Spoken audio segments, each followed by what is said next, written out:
Jadi kalau kita hidup hanya dengan mengandalkan diri kita, banyak hal yang akan kita hadapi dengan hanya berkeluh kesah. Tapi kalau kita hidup dengan melibatkan Allah, justru kita akan menjadi orang yang optimis. Lalu ketika kita dapat masalah kita sabar, kalau kita dapat nikmat kita syukur.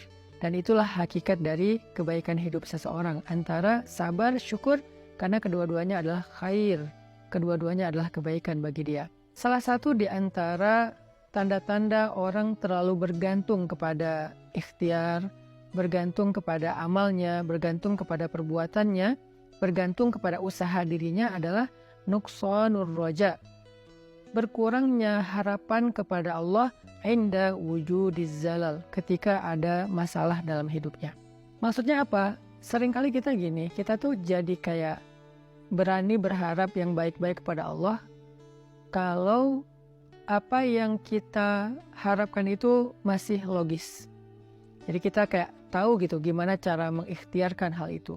Kita tahu bagaimana cara mendapatkan hal itu, sehingga kita masih berharap kepada Allah, ya Allah mudahkanlah saya. Misalnya kayak kita pede bisa dapat kerjaan, atau misalnya kita udah ngerasa bahwa insya Allah saya layak mendapatkan pekerjaan itu, sehingga kita mendaftar di sebuah perusahaan.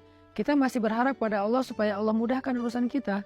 Tapi ketika ternyata kita ditolak sana sini, kita ketuk setiap pintu-pintu di bumi, ternyata nolak kita sehingga kita nggak punya kerjaan, kita tiba-tiba jadi putus asa, jadi nggak berharap lagi, jadi nggak optimis, karena ngerasa kayaknya pintu-pintu bumi udah tertutup. Karena ngerasa kayaknya ikhtiar kita itu udah mentok, kayaknya udah nggak ada lagi perusahaan yang bisa kita hubungi gitu. Sehingga ketika pintu-pintu di bumi udah tertutup, kita jadi berkurang juga harapan kita kepada Allah. Padahal orang yang baik dalam melibatkan Allah dalam hidup itu justru di saat pintu-pintu di bumi tertutup, dia masih berharap kepada Allah. Di saat itulah Allah terlibat.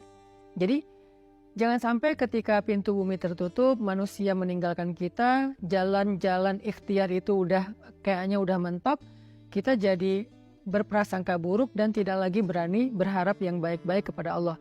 Justru ketika keadaan kita lagi sulit, keadaan kita lagi mentok, pintu-pintu di bumi tertutup, manusia meninggalkan kita, justru saat itulah saat kita bisa melibatkan Allah seutuhnya, karena tidak tercampur dengan keyakinan kita kepada makhluk.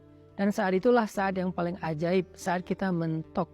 Maka harusnya ketika kita mentok, ketika kita merasa kayak nggak ada harapan di antara manusia atau di bumi, kita justru semakin besar harapannya kepada Allah Subhanahu wa Ta'ala. Dan itulah cara paling ajaib melibatkan Allah dalam urusan kita.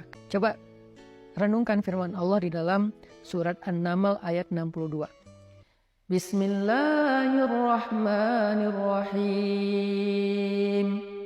Amman yujibul muttarra idza da'ah. Amman yujibul muttarra idza da'ahu wa yakshifu as-su' wa yaj'alukum khulafa'al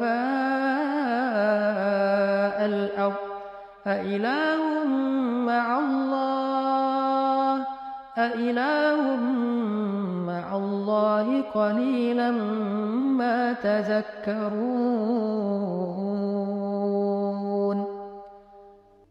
Siapakah yang akan menjawab doa orang yang ketika muttar? Apa itu muttar? Muttar itu artinya orang yang sedang dalam kesulitan yang luar biasa. Muttar itu artinya orang yang sedang dalam kesusahan yang sangat besar. Muttar itu artinya orang yang udah mentok, itulah muttar. Maka amma yujibul muttar, siapa yang akan bisa menjawab panggilan orang yang sedang muttar, yang memanggil ya Allah, ya Allah, ya Nasir, ya Azim, ya Aziz, ya Rabbal Alamin, ya Rabbi. Siapa yang akan menjawab panggilan ketika ada yang memanggil dalam keadaan kesulitan, ya Allah, selain Allah Subhanahu wa Ta'ala? Hanya Allah yang bisa menjawab. Ketika manusia tidak bisa menjawab, orang tua nggak bisa menjawab, teman-teman nggak bisa menjawab, mereka nggak ngangkat telepon, nggak ngebalas WA, nggak ada yang mau membantu kita, nggak ada yang yujib. La ahad yujibuna, tidak ada satupun yang menjawab kita. Faman yujibul muttar, siapa yang menjawab kita ketika dalam keadaan muttar seperti itu? Allah. Maka Di dalam ayat ini, Allah ngasih kita nasihat, wahai hambaku, la tahzan kalau manusia tidak menjawabmu. La tahzan kalau manusia tidak memenuhi panggilanmu. La tahzan kalau manusia meninggalkanmu, mengabaikanmu. La tahzan kalau mereka berpaling dari kamu. Kenapa? Aku tidak akan pernah meninggalkanmu. Aku tidak akan pernah menyia-nyiakanmu. Wadduha wal laili idza saja. Ma wadda'aka rabbuka wa ma qala. Ma wadda'aka rabbuka wa ma qala. Tuhanmu tidak pernah meninggalkanmu dan tidak benci kepadamu, wahai hambaku, walaupun kamu pendosa sekalipun.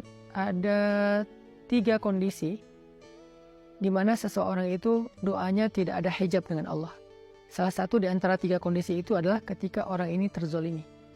Orang yang terzolimi, walaupun dia pendosa, walaupun dia ahli maksiat, walaupun dia orang yang selama ini jauh dari Allah, tapi ketika dia dalam keadaan terzalimi, dalam keadaan susah, dalam keadaan dianiaya, dia berdoa, doanya nggak ada hijab dengan Allah loh. Walaupun dia selama ini nggak pernah sholat, walaupun selama ini dia nggak puasa, walaupun selama ini dia nggak berhijab, walaupun selama ini dia nggak pernah buka Al-Quran, walaupun selama ini dia nggak pernah mengingat Allah, tapi dalam kondisi ketika dia muttar, terzalimi, susah, maka tidak ada hijab antara dia dengan Allah ketika dia berdoa. Kenapa? Itulah istimewanya keadaan ketika orang terzalimi atau muttar.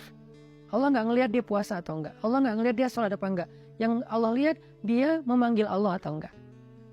Makanya hati-hati kata Nabi dengan doa orang yang terzalimi. Walaupun orang yang terzalimi ini ahli maksiat, kalau dia terzalimi lalu dia berdoa kepada Allah, doanya nggak ada hijab.